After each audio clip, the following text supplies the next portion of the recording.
Talata dito sa 1 Corinthians chapter 7 po, tungkol po sa pag-aasawa, lalo na po sa pag-aasawa 'no? Dito mababasa natin sa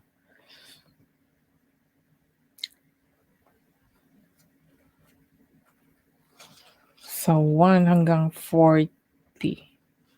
1 Corinthians chapter 7 verse 1 to 40 po mga kaibigan, tungkol po sa pag-aasawa.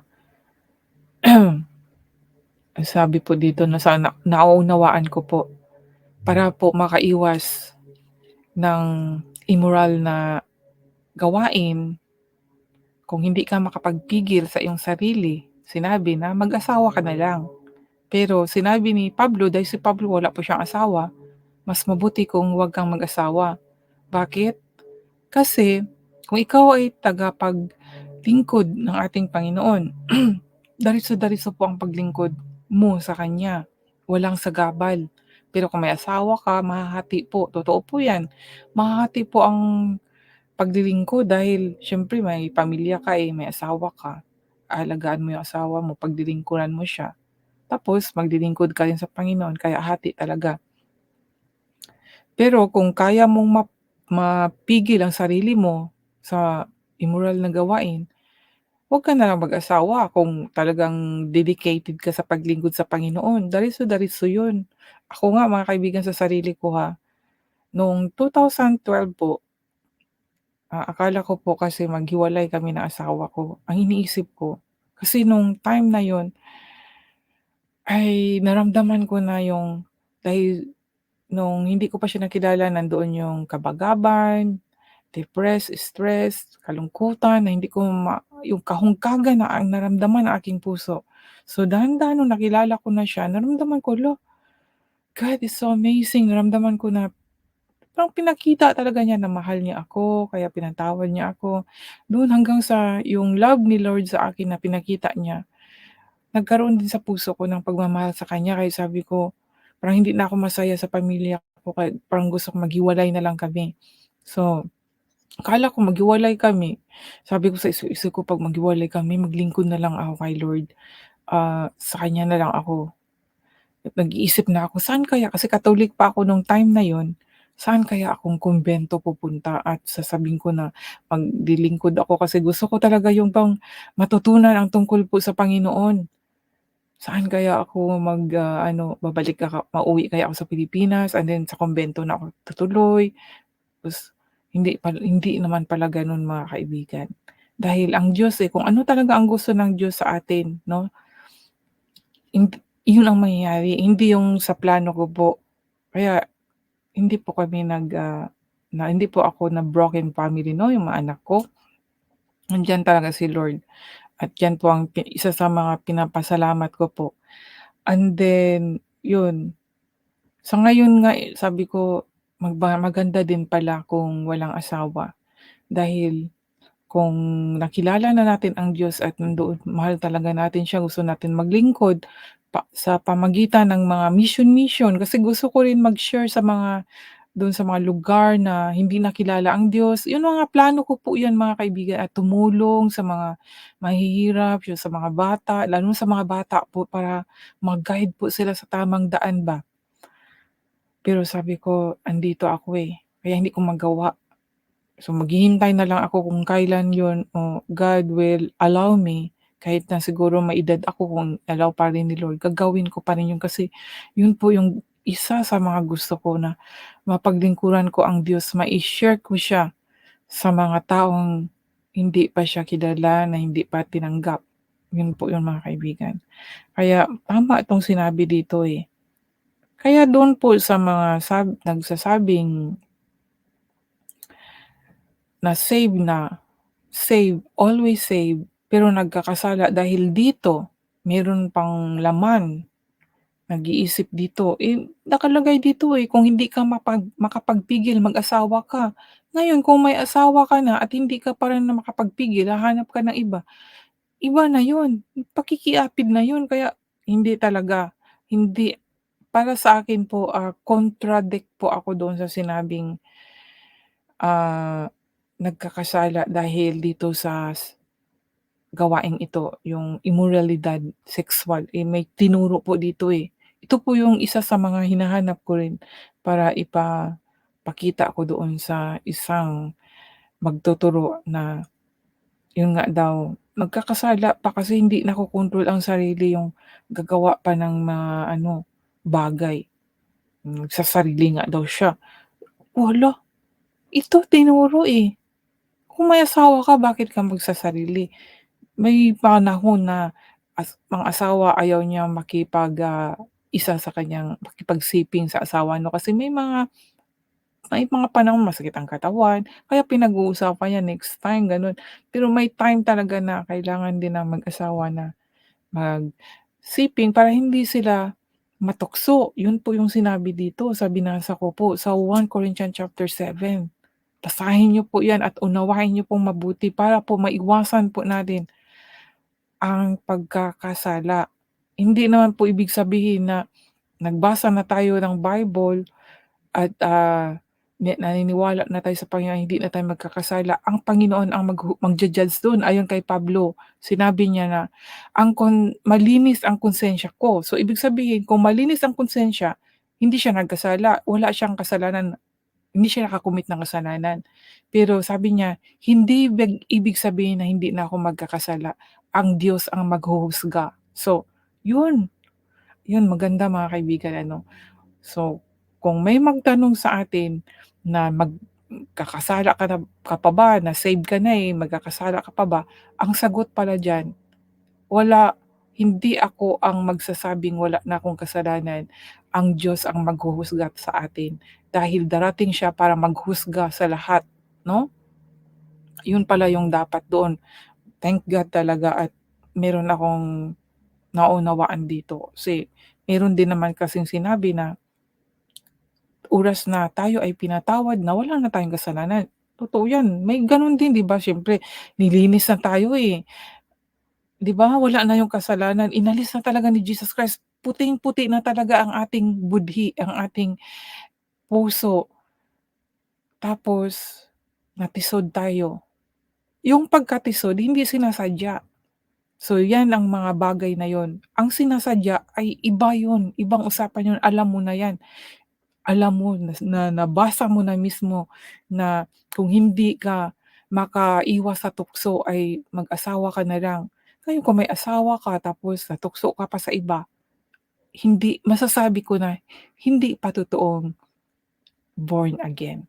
Dahil ang totoong born again, kung ang totoong Holy Spirit na nasa tao nung siya ay, nag-repent, hindi na niya yan maiiwasan, hindi na niya yan magawa dahil ano na, eh, yung sealed ka with the Holy Spirit at ang Holy Spirit na yun iniisip mo pa lang yun nandoon na yung guilty, eh.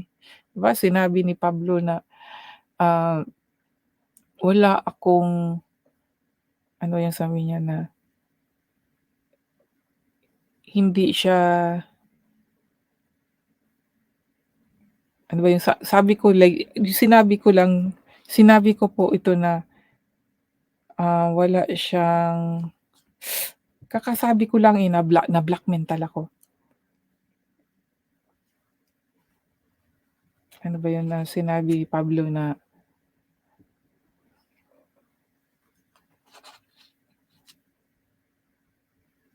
hindi guilty, yun po yun, na hindi hindi siya guilty 'no? So kung hindi ka guilty, kasi guilty is sin po 'yan, na hindi siya guilty, so malinis ang kanyang konsensya kasi hindi siya guilty. Nawala ako sa sinasabi ko.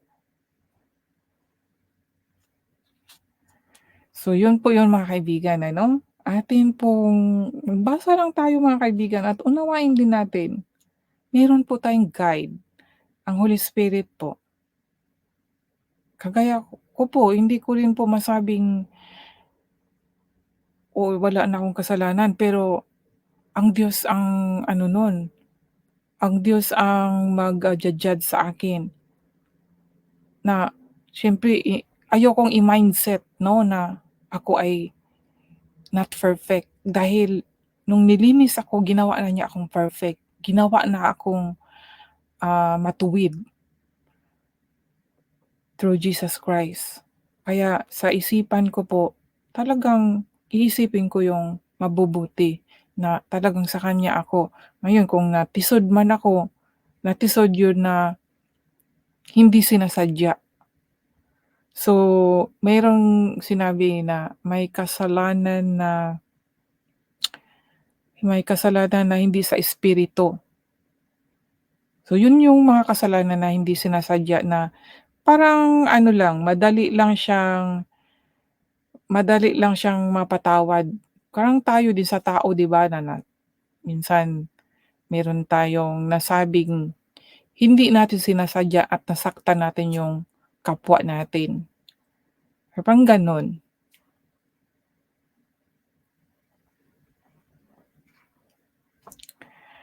Pero ang Diyos lang sa lahat ang nakakaalam mga kaibigan, siya lang ang magja-judge kung may kasalanan ba tayo at wala. Pero tayo mismo sa sarili natin, suriin natin ang ating puso at isipan. Alam natin, halimbawa, huwag kang pumatay dahil kasalanan 'yan. Kaya mo ba? Hindi, 'di ba? Tapos sinabihan, huwag kang mangangalunya. 'Yan ang isa sa mga easy things na madaling magamit. Kaya ang sabi ko talaga na itong si Satanas isang bagay na ito na dito siya uma-attack para ang tao ay magkakasala, mga immoralidad po na gawain 'no. Temptation, alam natin na bawal, pero kung ikaw ay totoong anak ng Diyos at nasa iyo ang Holy Spirit, hindi mo na magawa 'yan mga kaibigan, hindi mo na magawa. Lalo na kung dati mong ginagawa 'yan at alam mo na iyan ang bagay na bakit ka pinatawad ng Diyos. Tapos ibabalik mo ba? Isinuka mo na, kakainin mo bang muli? Hindi, 'di ba? Alam mo, na sa bagay na 'yan, diyan ka pinatawad ng Diyos, eh. Tapos ibabalik mo, alam mo ang consequences, merong pangyayaring papaluin ka talaga. Dahil kanya ka, ayaw niya mapunta ka sa kaaway niya, papaluin ka at ang palo ng Diyos ay hindi po kagaya sa ating physical na parents na papaluin lang tayo, kukuha ng kahoy at papaluin or yung ano natin, ibang palo po 'pag spiritual na bagay. Kaya hindi lang ako magsasabi kasi ang Diyos ang nakakaalam sa lahat, pero ang iba ang spiritual na discipline ng Diyos, hindi po yung ano, basta meron talagang pagpapalo mga kaibigan, hindi sa tinatakot ko kayo kundi pinapaalala ko po sa inyo, merong pagpapalo po sa paraan ng Panginoon at mas nakakatakot dahil hindi kayang ano ng tao, ang Diyos lang din. Kaya kailangan talaga natin magkaroon ng pag-ibig at, takot sa Diyos. Ako nga sa sarili ko, sabi ko, "Lord, ayaw kong iisipin sa isipan ko na nakakatakot ka. Ang iisipin ko pag-ibig, na faithful ka because of your love to me is faithful, na hindi talaga na yung bang hindi nawawala kasi faithful God ka, yung love mo sa akin ay kahit na meron akong nagawa na hindi mo gusto, na hindi ko alam na hindi mo pala gusto." Kasi tao lang tayo 'di ba, minsan meron tayong ginawa akala natin tama pero sa mata ng Diyos hindi. Pero isipin ko Lord na you're God of love, na hindi nawawala yung pag-ibig mo sa akin, sa amin, sa mga taong sumampalataya sa'yo, 'no? Yan po ang ano ko, kaysa isipin ko nakakatakot ang Diyos, gagawa ako ng ano kasi nakakatakot, hindi. Nakakatakot lang dahil may consequences kasi, kung alam po natin yung what you reap, what you sow, you shall reap, 'di ba? Kung ano ang tinatanim mo, yun ang maaanihin mo. Yun mga consequences na na nababasa ko na masasabi kong totoo. Dahil spiritual na bagay talagang gano'n ang mga mangyayari at may mababasa tayo na, those God He loves, He will discipline. Meron pong gano'n. Kaya para makaiwas na po tayo sa galit ng Diyos, ay sundin natin po siya. 'Di ba yung Israelites, halimbawa na lang natin, hindi man tayo Israelites pero yung ginawa niya sa mga Israelita kung alam niyo po ang istorya doon, 'no, ginawa niya pong bayan 'yan, mahal na mahal niya pero ilang beses po siyang, dinisobey. Pero anong ginawa niya dahil sa pag-ibig niya? Lagi niyang sinasabihan na, "Bumalik na kayo sa akin." Imagine, dahil mahal niya, eh, bumalik na kayo. Nagalit lang siya, may mga pangyayaring hindi maganda ng nangyari sa mga Israelita dahil sa galit niya. Pero pagkatapos ng galit niya, hinihikayat na naman niya, "Bumalik kayo sa akin, papatawarin ko kayo." Gano'n po ang Diyos, talagang gano'n din sa atin ngayon na natitisod man tayo, nagkakasala man tayo, pero oras na bumalik tayo ng buong puso, papatawarin na naman po tayo uli ng Diyos. 'Yun nga ang ano sa Diyos, eh, sabi nga ng iba, eh, kung ikaw ba ay pinatawad na at nagkasala, ilang beses ka palang humingi ng tawad.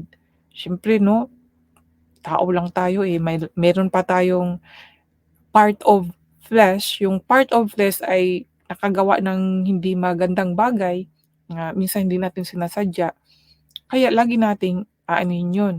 And spiritually alam natin na ano yung bagay na para sa Panginoon, na hindi talaga natin magawa yung mga karumal-dumal na mga kasalanan. Dahil alam natin, eh, kilala na natin ang Diyos, eh, yung espiritu natin ay belong sa Kanya. Kaya mauunawaan na natin mga kaibigan. Kaya ang sinasabi ko po na, ah, whenever a person returns to the Lord, the veil is taken away. Yan po mababasa po natin sa 2 Corinthians chapter 3 verse 16. Kung aalisin yung veil, yung takip, makikita natin siya, makikilala natin siya. Makikilala po natin ang Panginoon. Hindi po siya yung personal, yung tao ba kagaya sa atin, hindi po gano'n. Basta mayro'n kang something na maano na, hala, alam mo na si Lord 'yun. Sa dasal mo pa lang alam mo kung sinagot ka niya, eh. Meron siyang ipapakita sa atin mga kaibigan 'pag once na